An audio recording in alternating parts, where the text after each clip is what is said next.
Today's discussion is about change of basis. This is a really important topic from the perspective of quantum mechanics and special relativity. So, change of basis में आपके पास दो तरह के change of basis हैं. एक है from standard basis to non-standard basis and between two non-standard basis. तो हम start simple case से ले लेंगे कि अगर हमारा वेक्टर पहले से standard basis में है और हमें कोई दूसरा बेसिस सेट गिवन है कि हम अपने वेक्टर को उस दूसरे बेसिस सेट में लिख लें, तो इस तरह का कन्वर्शन हम कैसे करेंगे? अब स्टैंडर्ड बेसिस आपको याद होंगे. स्टैंडर्ड बेसिस अगर मैं टू डायमेंशन की बात करूं तो 2D में स्टैंडर्ड बेसिस क्या है?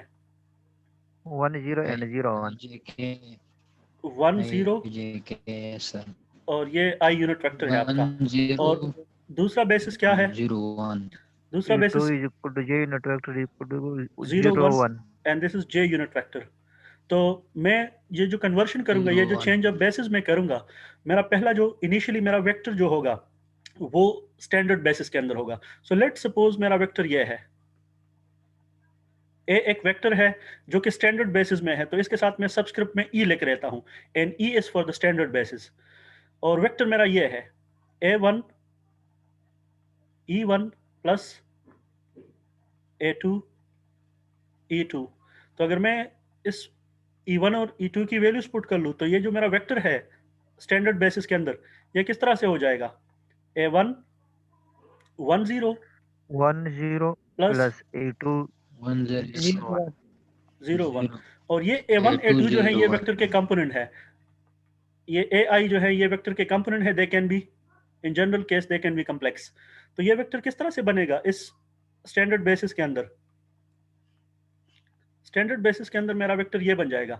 अगर मैं इनको मल्टीप्लाई कर लूं सो अल्टीमेटली मेरा वेक्टर ये बन जाएगा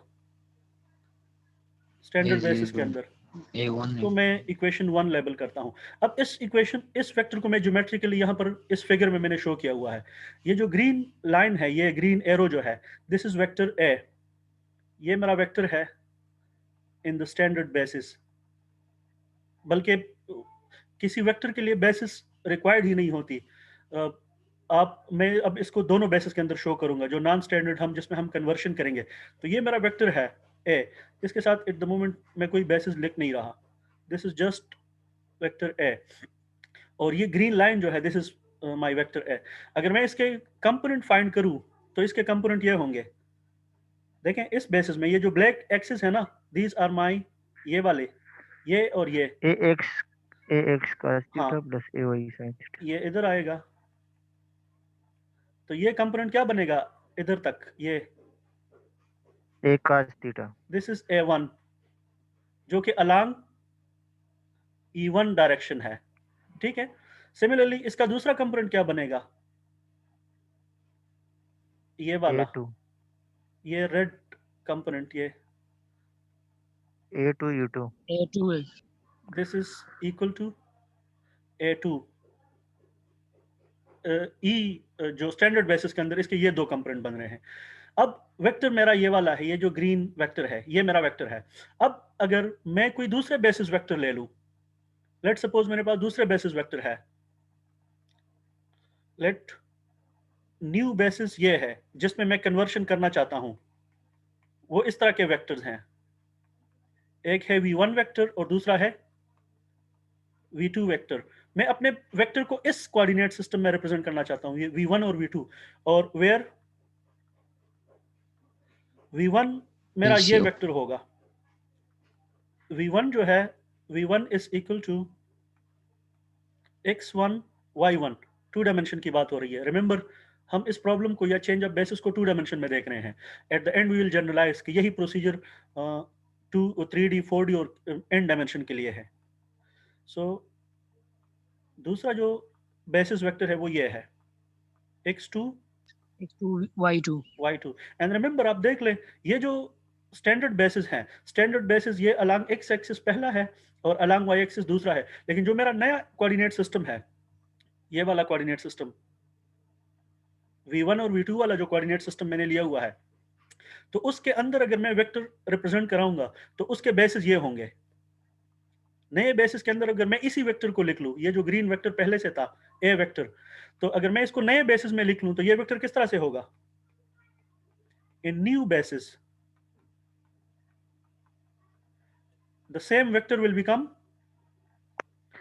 v1 0 इसके साथ में छोटा सा v लिख लेता हूं, जस्ट टू रिमाइंड मी कि ये जो अब वेक्टर मैं लिख रहा हूं, सेम वेक्टर मैं किस बेसिस में लिख रहा हूं, अब मैं v बेसिस में लिख रहा हूं, स्टैंडर्ड बेसिस में नहीं है। तो ये किस तरह से हो जाएगा, a1 prime v1 plus a2 prime v2 v2। अब इस केस के अंदर a1 और a2 जो हैं, बल्कि a1 प्राइम और v1 prime, these are new complex numbers. Remember, ये भी कॉम्प्लेक्स नंबर्स हैं लेकिन ये वाले नहीं है। यहां पर ये जो नंबर्स थे, ये इस वेक्टर के कंपोनेंट a1 a2 थे, ये किस कोऑर्डिनेट सिस्टम में थे, ये स्टैंडर्ड कोऑर्डिनेट सिस्टम में। लेकिन जो नया कोऑर्डिनेट सिस्टम मैंने लिया हुआ है उसके अंदर इस वेक्टर के कंपोनेंट चेंज हो जाएंगे। तो अब आप देख लें, इसके लिए let me change the colour and just to show you, ये जो ब्लू एक्सिस हैं ये वाले v1 और v2 एक्सिस के अंदर मेरा जो वेक्टर है a, उसके कोऑर्डिनेट क्या होंगे, इससे मैं परपेंडिकुलर ड्रा कर लूंगा इस एक्सिस तक। तो एक इसका कंपोनेंट ये बनेगा इधर तक, इस ओरिजिन से लेकर इधर तक ये लाइन। तो ये कौन सा कंपोनेंट होगा, ये वाला v1 वाला a1 प्राइम। a1 v1 और अगर इसी वेक्टर के yes, हेड से मैं परपेंडिकुलर ड्रा कर लूं नए v2 एक्सिस के ऊपर, तो इधर तक एक वेक्टर बनेगा यहां से A2 लेकर, prime. तो ये कौन सा होगा, A2 prime. a2 prime. Now you can clearly see from the geometry कि ये जो कंपोनेंट्स हैं ये आपस में बराबर नहीं है। ये वाले a1 is not equal to a1 prime prime और a2 is not equal to A2 prime. a2 prime. तो अब हमारा गोल ये है कि अगर मुझे ये वाले बेसिस गिवन हो, ये नए बेसिस अगर मुझे गिवन हो और मुझे ये वेक्टर ओल्ड बेसिस में गिवन हो या स्टैंडर्ड बेसिस में गिवन हो ये वेक्टर, तो अब मेरा क्वेश्चन ये है कि मैं ये नए कोऑर्डिनेट कैसे फाइंड करूंगा। समझ रहे हैं बात या नहीं, Yes, yes sir. sir question को समझ रहे हैं कि अगर मुझे ये वेक्टर गिवन हो इन द स्टैंडर्ड बेसिस, ये मुझे गिवन होगा स्टैंडर्ड बेसिस में, और मुझे नए बेसिस भी गिवन होंगे ये वाले v1 और v2, और मुझसे पूछा जाएगा कि अपने वेक्टर को नए कोऑर्डिनेट सिस्टम में लिख लो, इसी वेक्टर को जो पुराना आपका ई बेसिस के अंदर वेक्टर है इसी को नए बेसिस के अंदर लिख लो। तो नए बेसिस के अंदर लिखने के लिए मुझे क्या चाहिए, ये चीजें तो मुझे पहले से पता है, ये yes sir a1 prime मुझे and उसके a2 prime मुझे उसके कंपोनेंट निकालने होंगे। तो मुझे a1 प्राइम और a2 प्राइम निकालना होंगे। तो अब मेरा गोल क्या रह गया इस प्रॉब्लम के अंदर, a1 प्राइम और component in a2 prime A2 prime. a2 prime को कैलकुलेट करना। अब ये मेरा गोल है।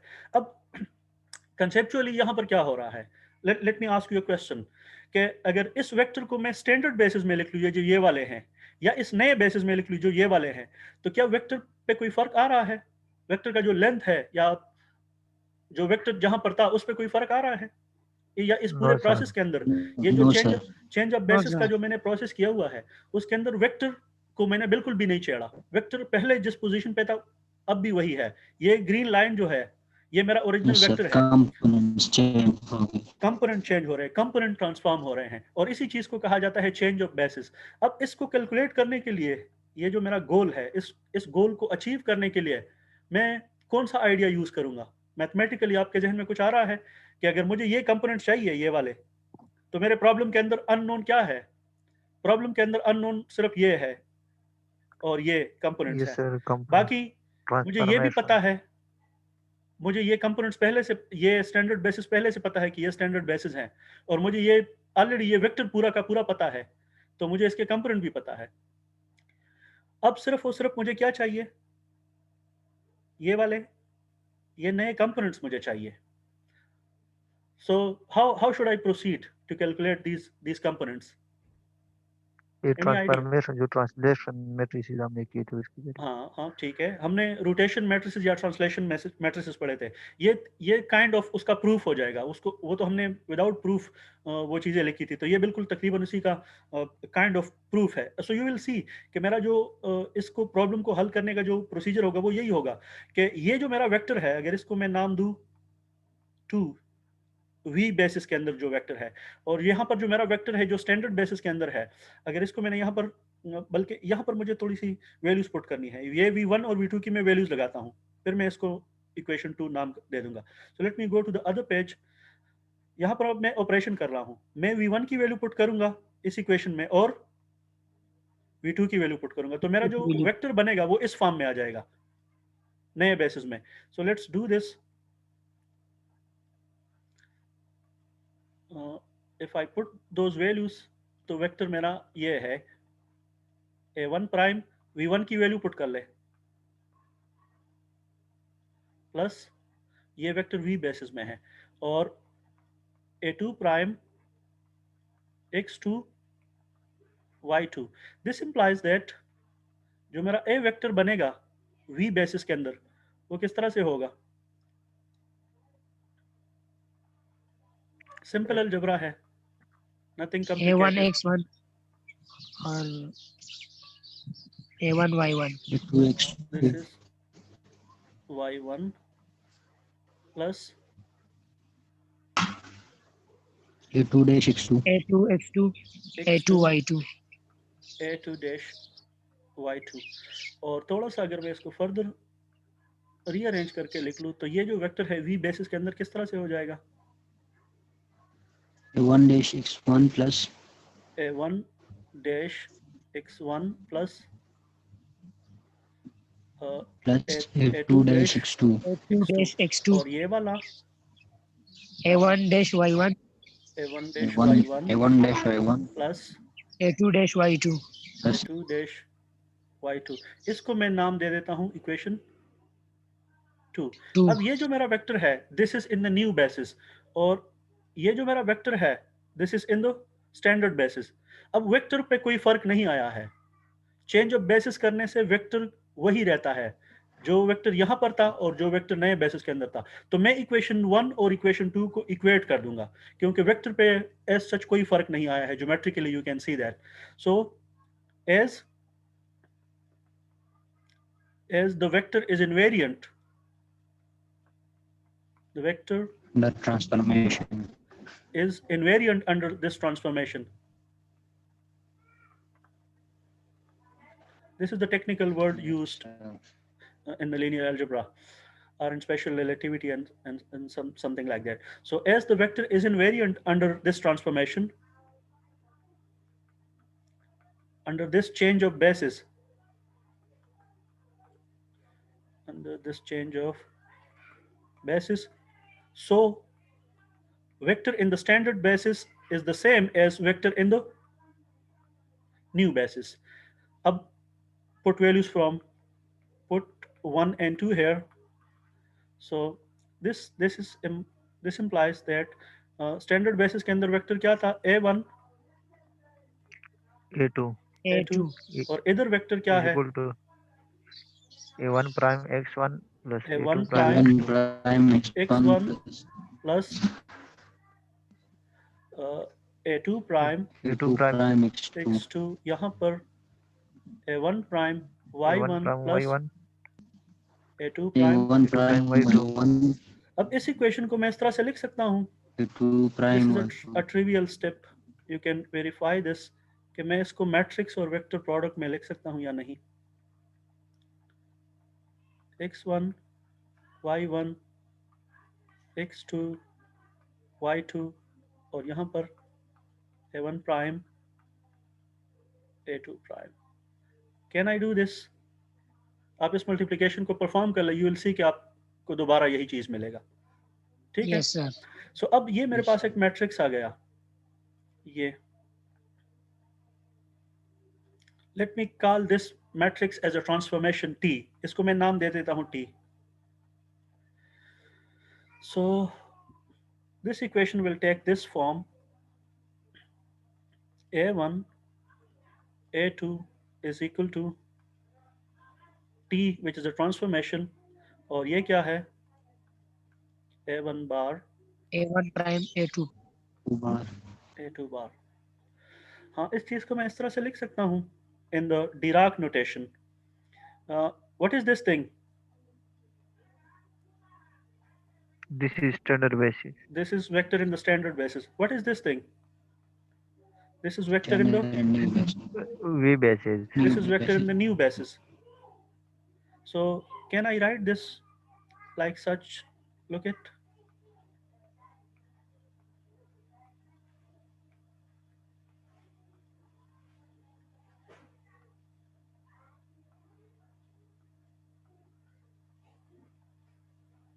Do you agree with this notation?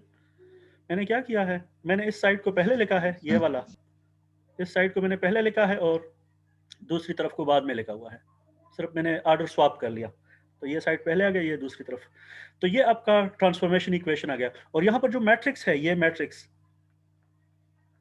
This matrix is equal to x1 y1 x2 y2 और इस मैट्रिक्स को कहा जाता है transition matrix.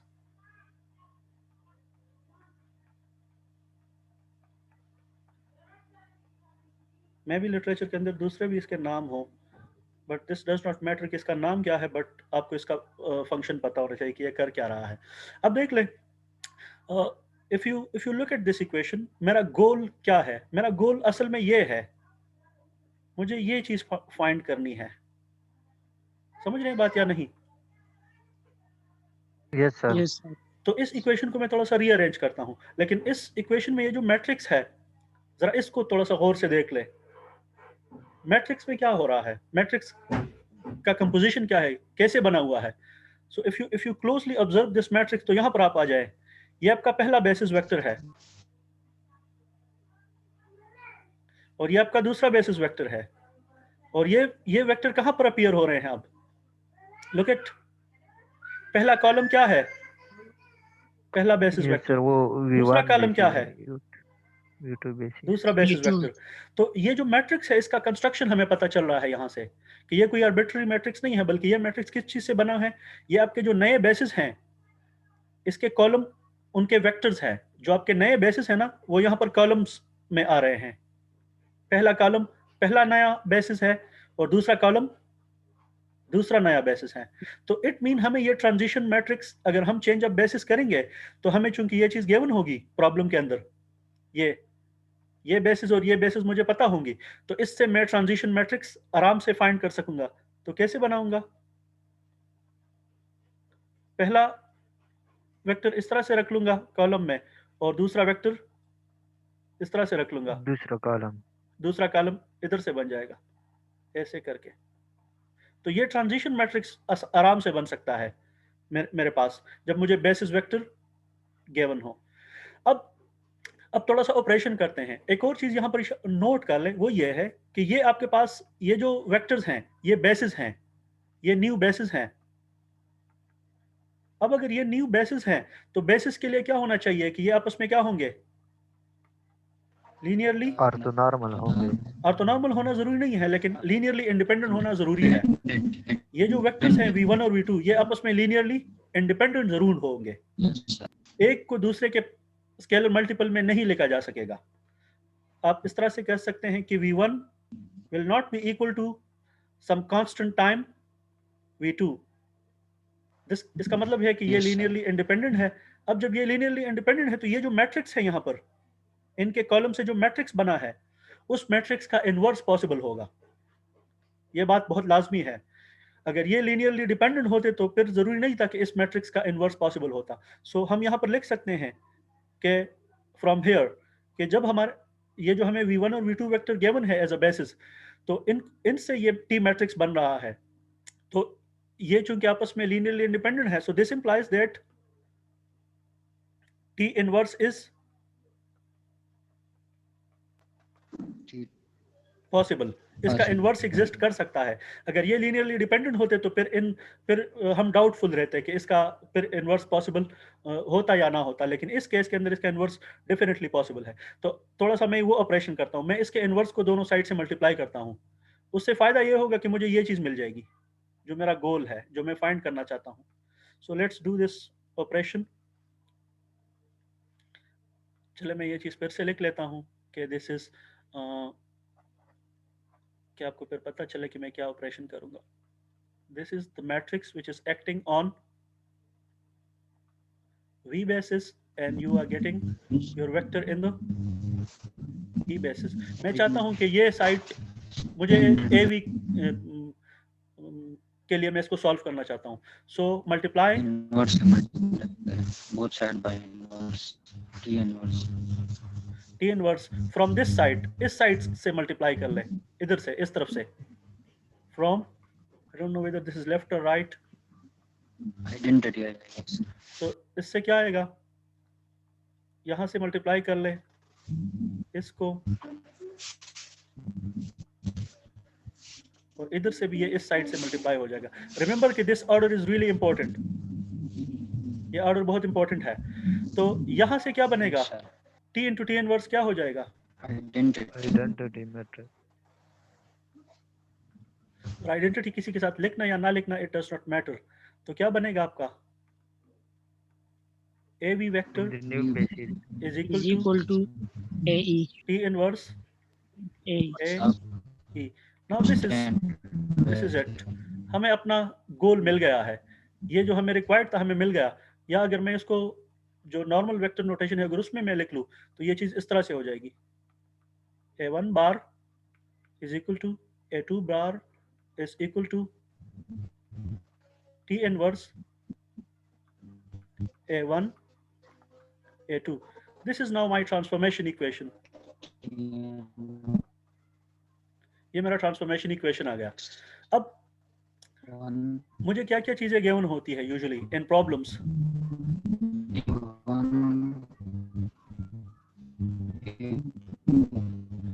Asad, your connection is very unstable, so you don't have to talk. थोड़ी सी डिस्टर्बेंस रहती है, आपकी आवाज क्लियर आ नहीं रही, सो सॉरी.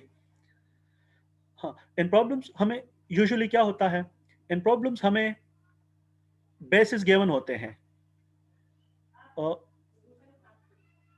हमें गिवन होता है एक वेक्टर,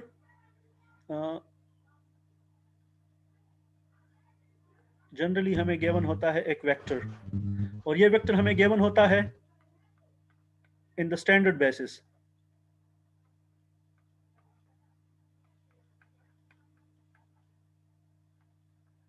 तो ये चीज हमें होती है गिवन, और हमें बेसिस भी गिवन होते हैं.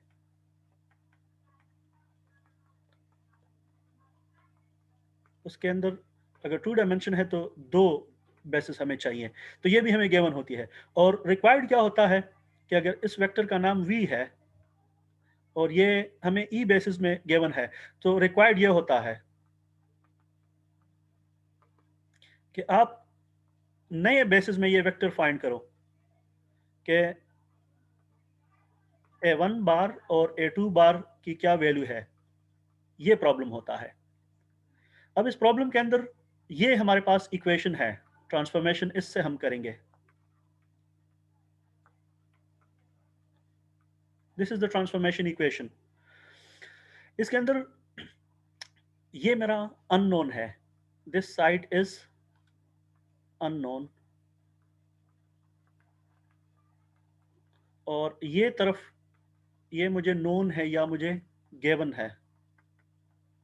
और ये मैट्रिक्स मुझे काइंड ऑफ गिवन है, ये मुझे खुद कंस्ट्रक्ट करना पड़ेगा, क्योंकि मैं टी मैट्रिक्स कैसे बनाऊंगा, टी मैट्रिक्स में ऐसे बनाऊंगा, न्यू बेसिस से न्यू बेसिस रख लूंगा. पहले कॉलम में पहला वेक्टर और दूसरे कॉलम में दूसरे कॉलम में दूसरा बेसिस वेक्टर, दूसरा बेसिस रख लूंगा, तो मुझे टी मैट्रिक्स मिल जाएगा. अब ये टी मैट्रिक्स इन्वर्टिबल मैट्रिक्स है, टी इनवर्स एग्जिस्ट करता है. तो मुझे ट्रांसफॉर्मेशन से पहले क्या करना पड़ेगा, मुझे जो मैट्रिक्स में बनाऊंगा, जो ट्रांजिशन मैट्रिक्स बनाऊंगा, मैं उसका इनवर्स फाइंड कर लूंगा.